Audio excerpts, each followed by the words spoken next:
This is the SMG Blacklist podcast. I'm one of your hosts, Jack Wengroski, number 11 on your list, and with me is... Number 13, Melissa Maxey. We are here to talk about episode 4 and season 2, Dr. Creel. He is what number on our list? Number 82. 82. So... they promised us, they advertised that this episode was going to, what did it say, something like tie in everything or... give us answers. Yeah, we were supposed to really get answers. I felt like I had more questions after everything was done. So what were some of your questions? Well, we talked about... what you talked about is what's behind door number 2. We still don't know, but we heard Red talk about, I feel like you're hiding something from me. So Red knows something's going on. Yeah, because he also asked her if she had an informant. He said when she was ready, she could come tell him. She's not ready yet. The one thing we did find out is the sniper works for Red. And it was really to protect Liz. And I thought that, this is another Tom. She's totally got suckered by the guy. And then is all friendly. And then just goes up to Red and goes, he's one of yours, isn't he? It's like, wait a minute. You totally frisked him. You made the guy. And then you apologized. I told her she was an FBI agent. Right, and then goes to Red like, oh, he's one of yours, isn't he? Like, how smart am I? I'm like, wait a minute. Following me since right. Malik died. Yeah. Had that tail on her since Malik. Yeah, and, I don't know. It seemed like, she was on the in or something. It's like, really, this has totally been fooling you for months. I don't know if I like the way they're going with Liz. She's totally distrustful of Red still. Of course, maybe she should be. She won't really work fully with the Mossad agent. Although we get really some hints that the Mossad agent is really kind of covering for Liz a little bit and on her side. Yeah, that was cool. Well, yeah, we figure that Liz doesn't really... she does the opposite of what she's supposed to do. So, she's supposed to trust the Mossad agent, Samar, and she's not supposed to trust, other people like Frisk guy. Yeah. She, totally lays it out. So she kind of does, it's like her... And what about the fact that she laid out the whole, her whole, childhood story to the psychologist? I know... I think that had more tells in it than anything that they did on the episode. Yeah. That was quite a surprise. During that period of time, about what she would... totally makes me think that he's behind door number 2. She said... Yeah. She said she would chain him up, force him to tell her about his lies and secrets, and he would be her prisoner. That really door sounds... number 2, That's what's behind door number 2. There are so many people on Twitter during the episode talking about that. They have their own theories and they think the same thing, that they think Tom is behind door number 2. What's with the multiple doctor things here? We were kind of noticing that last week, and this week again, it was another doctor. Another doctor, just a different type. This doctor reminded me of an X-Files episode, Blood, because it was about experimentation too, and it was about manipulating, psychologically people to do something that they wouldn't normally do. And that's basically what he was doing, was using experiment to prove to the Senate that it was something worth looking into, that it was something that they could use, or something that they could, which I thought was, it's an interesting concept. psychological people to make them killers. Well, it sounds almost like it could have actually been a real program. I mean, the probably is. In the 60s, the U.S. government did experiment with ESP and all sorts of different things. Even there was a study, I think it was at Princeton or one of those, where they did like sleep deprivation and really like took people apart. And so these are actually things that could be happening. And yet again... Well, if it was on the X-Files, it's on... It's definitely Black Project. And this is the second time that we really didn't have... we really didn't see much of Berlin. And there wasn't really a clear indication why these two were on the list. So I wonder... No, except that it was already said in the episode that they thought it was a distraction so that Red could take care of getting Naomi out of the country, which obviously it was, because he was using it to distract them so he could do behind-the-scenes stuff that he needed to do. Yeah, that does make sense. Yeah, but we really haven't seen, much emphasis on what Red is trying to find out. Now, if we fast forward to next week's preview, we do see there's a girl he's looking for, and it's all about finding the girl. Yes, which was probably, there was, they talk about Naomi's daughter, Jennifer. Yeah. And everybody speculates that it's Red's daughter. Well, except for one thing. When Naomi was talking about her, she said, "I'm not going to tell you where my daughter is."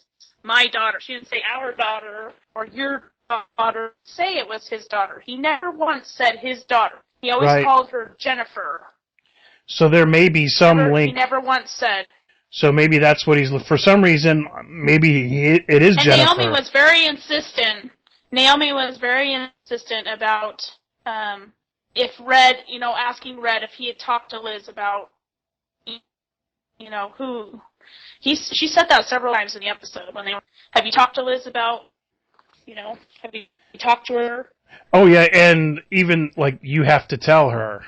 Yeah, so I'm still thinking that there's the possibility that she's still Red's daughter. And, Naomi may have been his wife, but that doesn't mean that's, Liz's mom. Yeah. So this doctor he's found what's called the warrior gene, and the object of this is a study that he's found that people have this genetic aberration that if in certain circumstances that they will be prone to violent behavior if you take away stability, take away, pleasure, take away, or insert anger, that they will completely flip.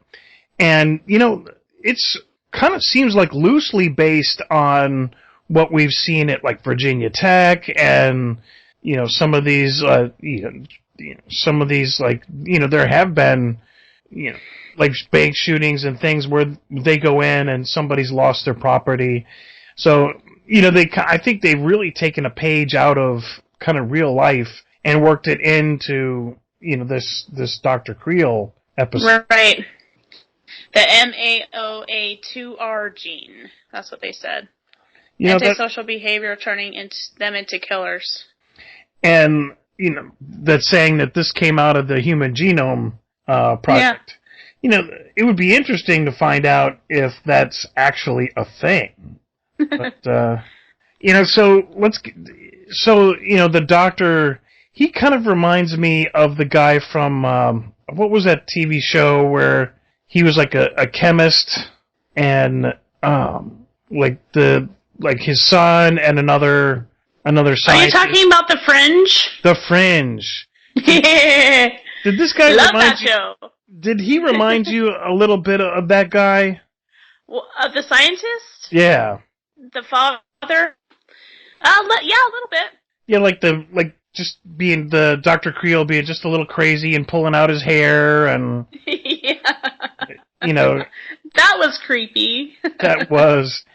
you could tell that whatever he had going on, that the doctor himself was unstable, and it kind of made sense at the end where he's going to sacrifice himself, and you could see the motivation that he was going to take this, he was trying to take this to Congress, and when they saw that the student was going to kill him, they would then have to look at his research. We really got the feeling that the congressman, or the senator was, when he showed up at the office, says, "Oh man, he knows, this guy knows all about this, and all about the research, right. And this is the guy that's he's in control of the Black Ops budget." But it was a complete red herring. It was, come to find out. It just led us to one of Red's other contacts, which was cool. I like finding out who Red is working with. What did they call him? He had a name, and I can't remember. It was cool that, Liz goes in there and he's like, "Oh yeah," he's like, "I've got this, blacked out room that we can go in," and they go in there and there's like all of these files. Just like tons of them everywhere. He just hands her the right one. "Here you go." Yeah. "Here's the answer." Yep, try that in real life. That never happens. I don't know. There's probably some lone gunmen around there somewhere. So what about Mr. Vargas comes back? Yeah, I'm really enjoying Paul Reubens as, Mr. Vargas. I think he's doing a really great job with the character. I thought, he's totally neurotic and totally at the extreme, and I really dug the part where he's just like, he's yelling at that, girl about her dog and about leaving her dog in the house. I was just like, this is great. Who are you to take the dog? Right. Kill the girl. Yeah, when the crazy guy with the crazy looking hair and the two bodyguards starts telling you about, what you're not doing with your dog, it's probably best that you sit and listen and don't deny it. Yeah. I really didn't know where they were going with that whole thing. I guess I really wasn't paying attention. Random woman, like, you better end this, and, I knew as soon as she was on the phone and said, "You need to," and she was talking about, "You need to tell her," or something. I was like, oh crap. I was like, he is totally cheating. Like, this is Naomi's husband. He's on the phone with her, and he's totally cheating. I'm like, oh my gosh. See, I'm like, this perfect Naomi's perfect life just went down the drain. Yeah, like it was already, it was so, it was really already gone. But she really thought heart and soul that Frank was hers and only hers. But we come to find out I didn't see it. I really wasn't paying attention, and I should have, because it's, we were only looking at 3 or 4 characters at that point. But it was just kind of funny when he shows up in the road, and it's like, okay, you know what? We don't want to go into hiding, even though every high level hitman in the world is going to be visiting their house. Didn't he say her name was Jennifer? The girlfriend? That was confusing, the two Jennifers. Yeah. Jennifer this, Jennifer that. So, yeah, that was confusing. But I'm glad that the dog got saved. And it gave a chance for Red to, put the screws to Frank. Tell him that he'd better make her happy or he's gonna kill him. That's true. And we really haven't seen Red kind of really take it out on anybody in a while. I mean, it's one thing to shoot somebody from a distance, but it's another thing to get in her face. And yeah, he got right up on Frank, and he took the broken stick up to his neck and is like, you know what? You're going to be faithful. You're going to take care of her, and you're going to like it. You're going to like it. You're going to get a new identity, and of course the first thing they do when they get back is like, Red got to you, didn't he? Well, yeah, because before he was like, we're totally not going undercover. We're just totally going to live in Philadelphia, where everybody can see us. And then, an hour later, he's like, well, I think we need to go undercover, and I think we need to. So obviously she's gonna be like, what the heck did you say to him? I'm surprised you didn't check him for bruises. Jeez. So, it's just of course, I guess it takes care of the problem. They'll be tucked away, and so we probably won't be seeing her for a while, because it seems like, they'll be, if what we think is true, they'll be concentrating on her daughter. So actually, we might see her come back, but first we're going to look for this other girl, which may turn out to be Naomi's daughter. Right. The other thing... And they gotta, at this point, they're gonna have to let us know who's behind the door, because, this time she's sitting there in the chair twirling the keys and looking at it. Well, she may do that for a few more episodes. Yeah. Liz... I thought it was, with the other characters like Harold, it seems like they're toning Harold's character down quite a bit from the first season. Like, Red really kind of had him in the first season based on, how he got his profession, but he's got something going on this year they haven't told us about. He's got some ailment, or he's dying or something. And all of his talks, like every episode, it seems like there's a little bit of time where he's, talking to Liz like a father figure, giving her words of wisdom. And I think, I was hoping they'd do a little bit more with Wrestler this episode. It seems like he's kind of, it's almost like they're trying to make us forget about kind of what's going on with him, so they can bring it back in full force in another episode. Yeah, that's some strange writing. They've really built this thing up, and then we've completely ignored it. Yeah, and Amar, I like how he's Liz's go-to guy. Kind of like in this episode, she went to him and asked him to get that DNA information, kind of like on the down low. And, and he's like, oh, I trust you implicitly, kind of making fun, And then the bet, that was cool about, we were talking about that earlier about Samar and Amir when they made the bet about, when Liz is in with the doctor and they're like, I'll bet you $200 that she's telling the truth. Well, we know that when she goes back to him and gives him the money, that she probably was telling the truth. And she didn't want to, have him think that she was telling the truth, because, she's working for Red, so she's trying to keep stuff, from anyone in the FBI that she's working with to know what's going on with Liz. Right. Where are they going to take that? I guess, will she have to embrace... at some point, she's going to have to abandon the team and embrace Red to take care of all what she's got going on right now. I think that she's like the sniper, and she's part of the defense team for Liz that Red's using to defend her. So he's got Samara on the inside. He's got someone on the outside. He's totally putting in all the stops to make sure that she's protected, because he knows that as soon as more information gets leaked out about who she really is or what he really is looking for, that she's going to be more of a target. And so he's protecting her at all costs. Of course, now that we've kind of placated Berlin, where are we going to really get targets right now? I don't know. It doesn't seem like anything's really going to happen. And with the next episode, with it being the pneumonic plague, which has no cure, I'm wondering who's going to, if somebody's going to get infected. Someone on the team. That could be a good point where they have to go in and cure this thing just in time, and or not. It's a crapshoot. We could completely lose a character here. Well, it's funny that they seem to be taking that. The pneumonic plague. They used that in a NCIS episode.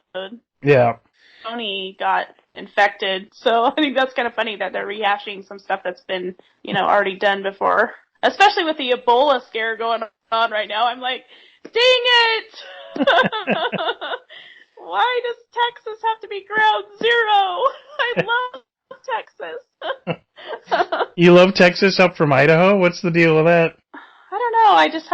I just love that area down there, and I'm like, I don't want anything to happen. I have friends that live there. Oh, yeah.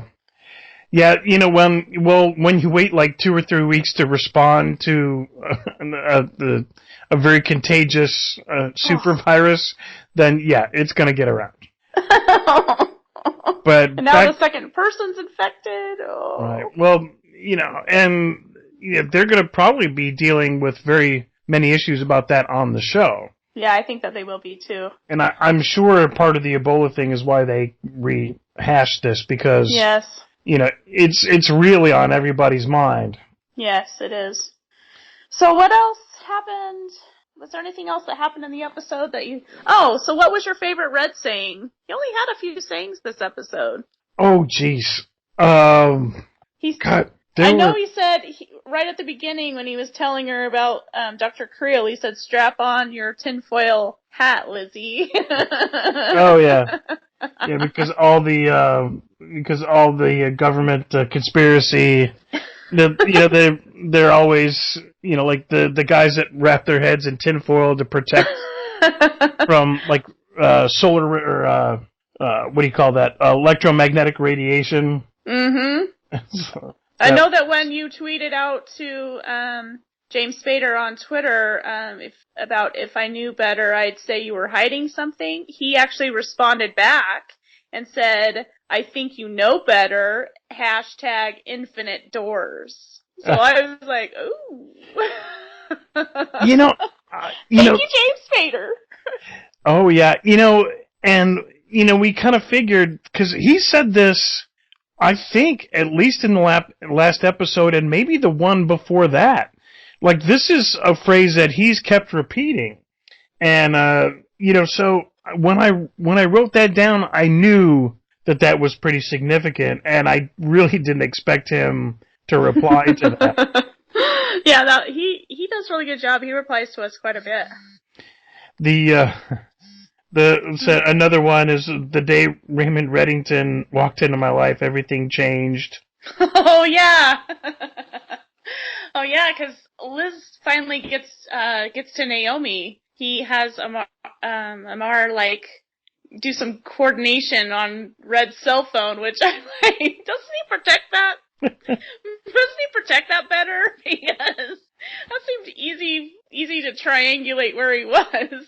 Oh, something that Naomi said kind of caught my attention. The place that he took her has some sort of significance, because she said, and you would bring me here, and I was like, where's here? So I wonder what that place has special meaning of some sort to them in their relationship, or something that happened in their past. So. Yeah, it's another one of those things that it left more questions than answers, because now that's another thing. Instead of tying loose ends, we just have more than when we started. Yeah.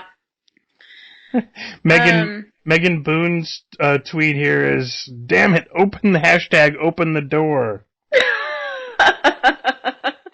She had everybody going last night with that stuff. Everybody was just begging for her to tell them what was behind the door.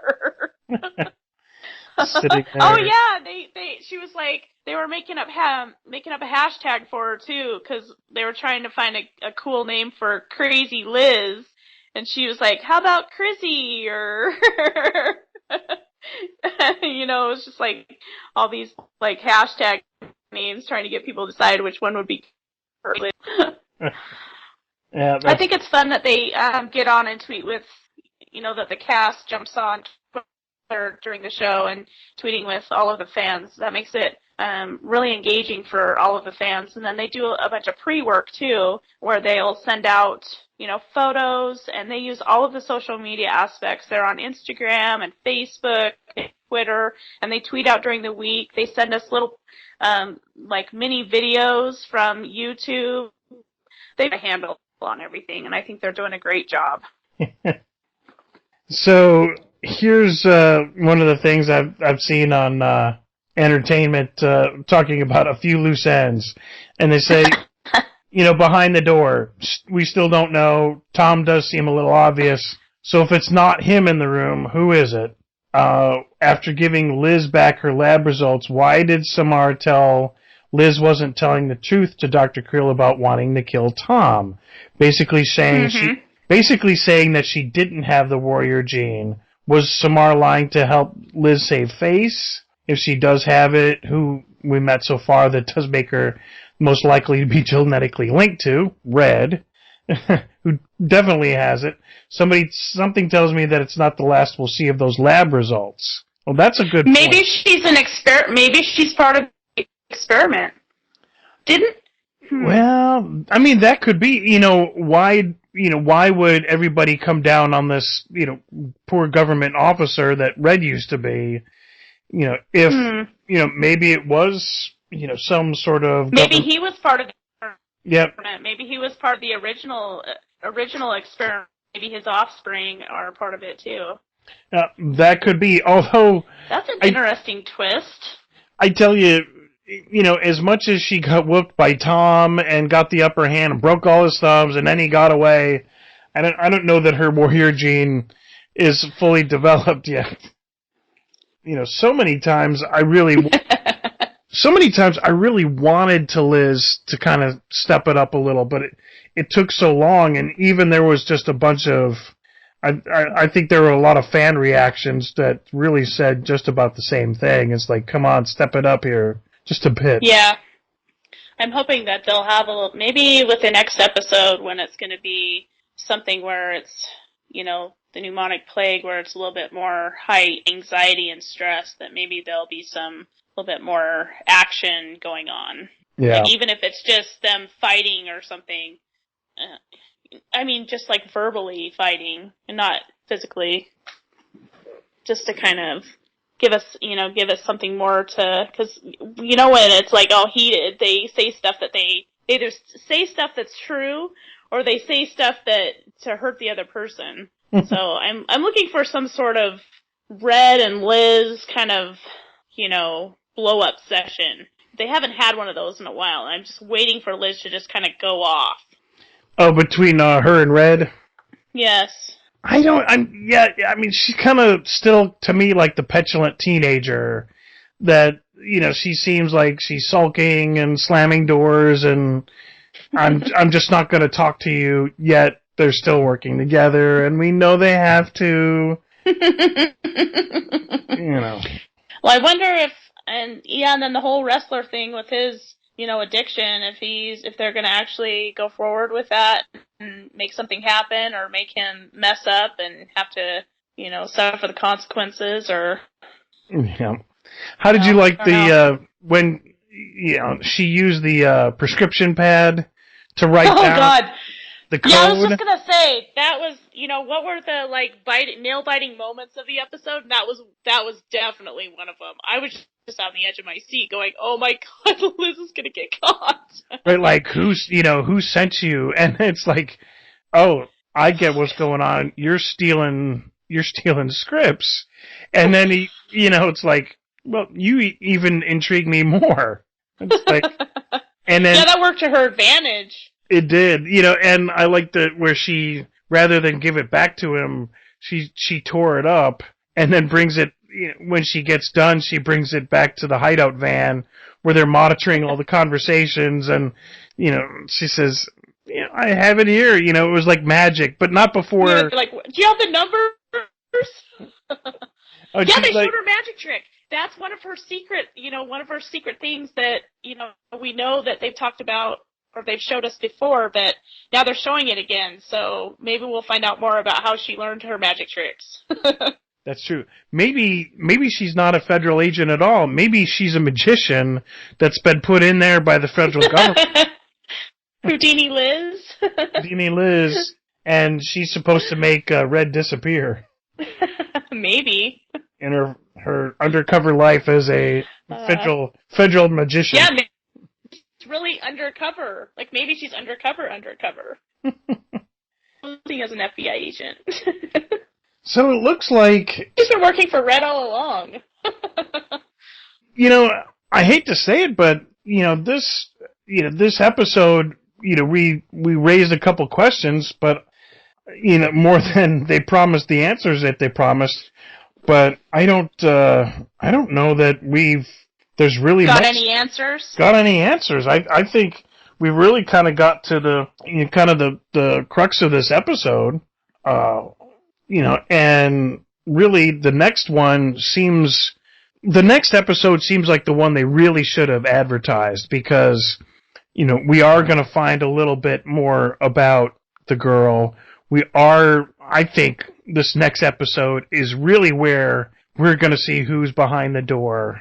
Is it Tom? Is it not Tom? So I think this one was really like a transition episode, kind of gets us kind of back on track, back on the list, and then the big stuff, all the things that are finally, quote, going to happen, I really think are going to happen this Monday. Oh yeah, I can't wait. I think it's gonna be great.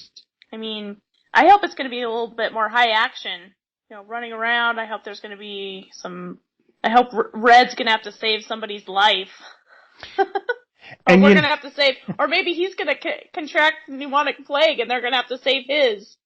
I bet you in the next couple that they're gonna kill Mr. Vargas, because, Oh, they can't! They killed the cow. They killed his butler. They killed Red's butler. Yeah. They killed the cowboy. Hasn't somebody else died along the way? Who was one of his, Red killed that guy. Which one?